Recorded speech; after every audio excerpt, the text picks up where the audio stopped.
Your kind isn't welcome here. Too rowdy and unpredictable. Find somewhere else to eat."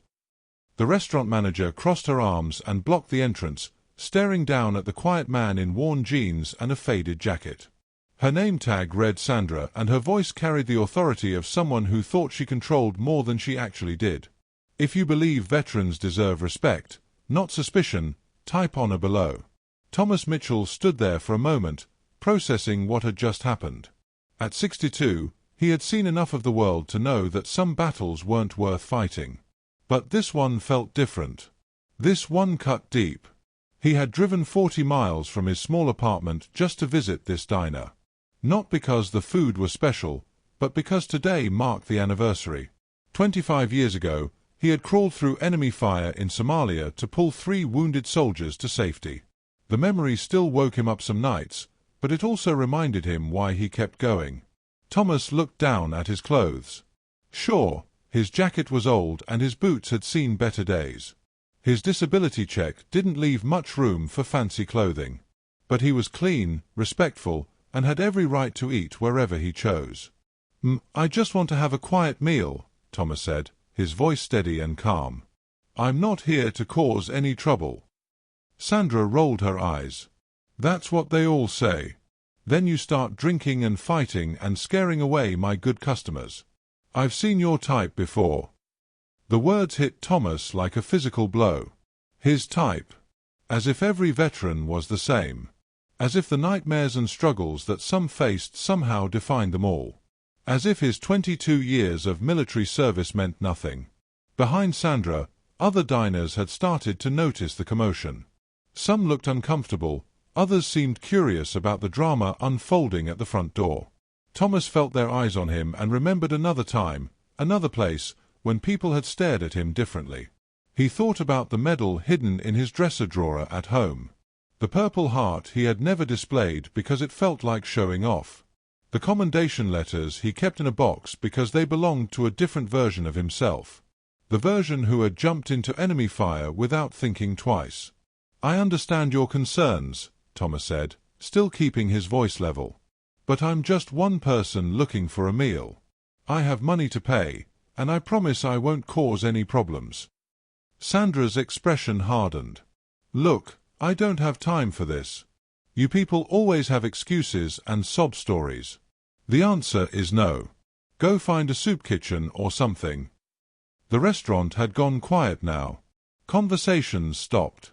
Forks paused halfway to mouths. Even the kitchen seemed to have noticed the tension, because the usual clatter of dishes had died down. Thomas felt the familiar weight in his chest. The same feeling he got when people thanked him for his service but looked through him like he wasn't really there. The same feeling when employers saw his military background and worried about hiring someone unstable. The same feeling when people assumed the worst about veterans without knowing their stories. But this time was different. This time, he remembered something important. 3 months ago, at the Veterans Affairs Office, he had met Colonel Sarah Martinez. She had been visiting to check on veteran services, and they had talked for almost an hour about his time in Somalia. Before leaving, she had given him her card. "If you ever need anything," she had said, "anything at all, you call me. We take care of our own." Thomas had tucked the card into his wallet, never thinking he would actually use it. But as Sandra continued to block his path and other customers whispered behind their menus, he made a decision. "Excuse me for just a moment," Thomas said politely. He stepped outside and pulled out his phone.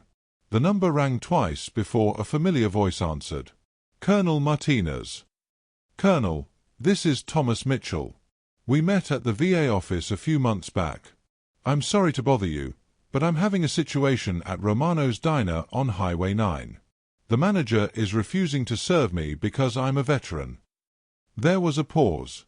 Then Colonel Martinez's voice turned sharp and focused. "Say that again, Thomas." "The manager says veterans aren't welcome here. She's blocking the entrance and won't let me eat." "Give me the exact address. I'll be there in 20 minutes. And Thomas, don't you go anywhere. You have every right to be there." Thomas returned to the restaurant entrance where Sandra was still waiting, now tapping her foot impatiently.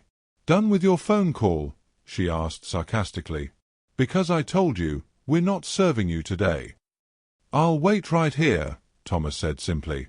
For the next 18 minutes, Thomas stood quietly outside the restaurant. Sandra went back inside but kept glancing at him through the windows. Other customers started to leave, some avoiding eye contact, others looking genuinely sorry about what they had witnessed. Thomas used the time to think about his 3 buddies who hadn't made it home from Somalia. About the promises they had made to each other to live good lives if they survived.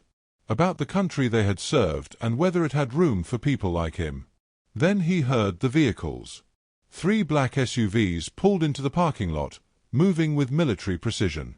The first one stopped directly in front of the restaurant, and Colonel Martinez stepped out in full dress uniform, her chest covered with ribbons and medals.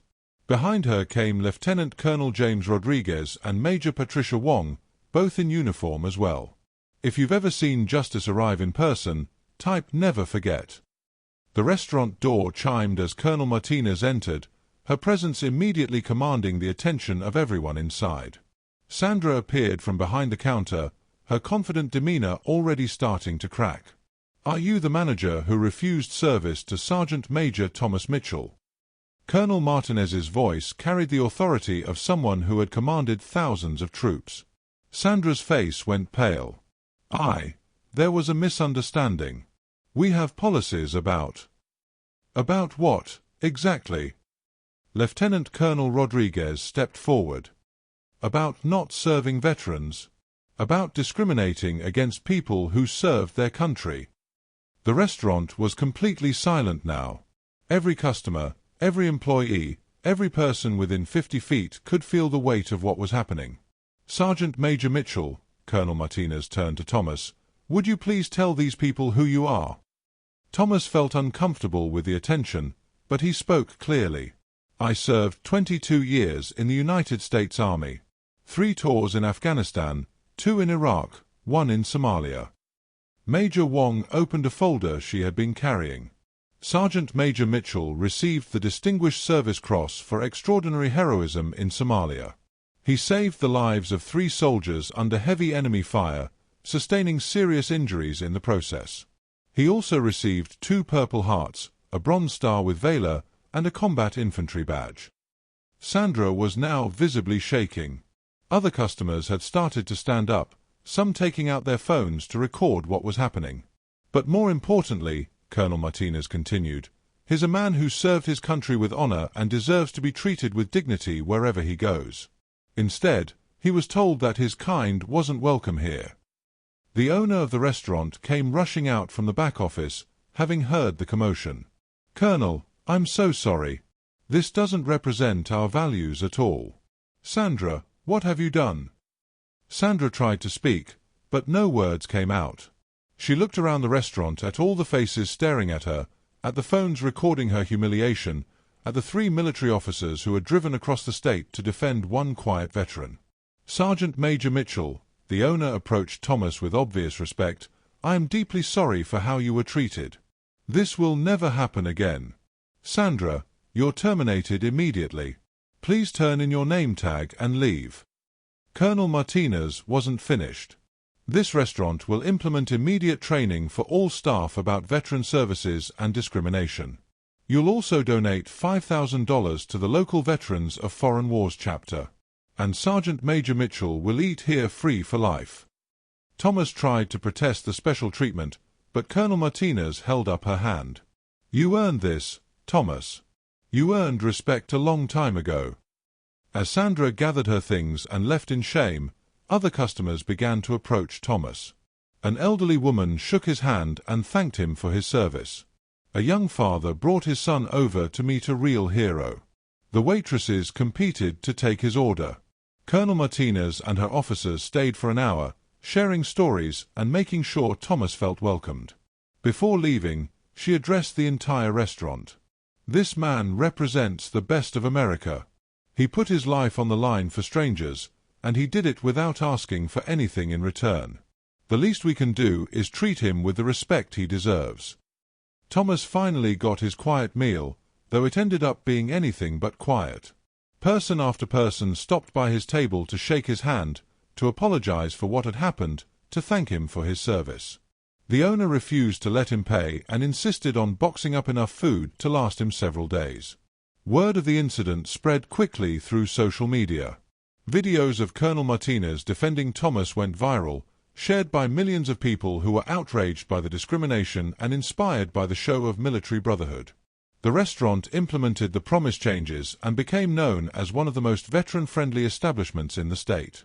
They hung a photo of Thomas in his military uniform near the entrance, with a plaque that read, "All who served are welcome here." Sandra never worked in customer service again.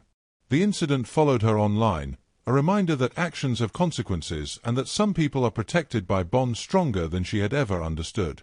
Thomas returned to the restaurant several times over the following months, always treated like family. He began volunteering at the local VA office, helping other veterans navigate the challenges of civilian life. He started displaying his medals, not out of pride, but as a reminder that service matters. But the most important change was in Thomas himself. For years, he had felt invisible, forgotten by a country that had moved on from the wars he had fought. That day at Romano's diner reminded him that he was never truly alone. That somewhere, always, there were people who remembered his sacrifice and would stand up for him when it mattered. Colonel Martinez kept in touch, checking on Thomas regularly and connecting him with other veterans in need of support. The network of military brotherhood that had saved his life in Somalia continued to protect him decades later. The story of what happened at Romano's diner became legend in veteran communities across the country. It reminded people that respect must be earned but also given. That heroes don't always look like what we expect. That sometimes justice arrives in uniform, ready to defend those who once defended all of us.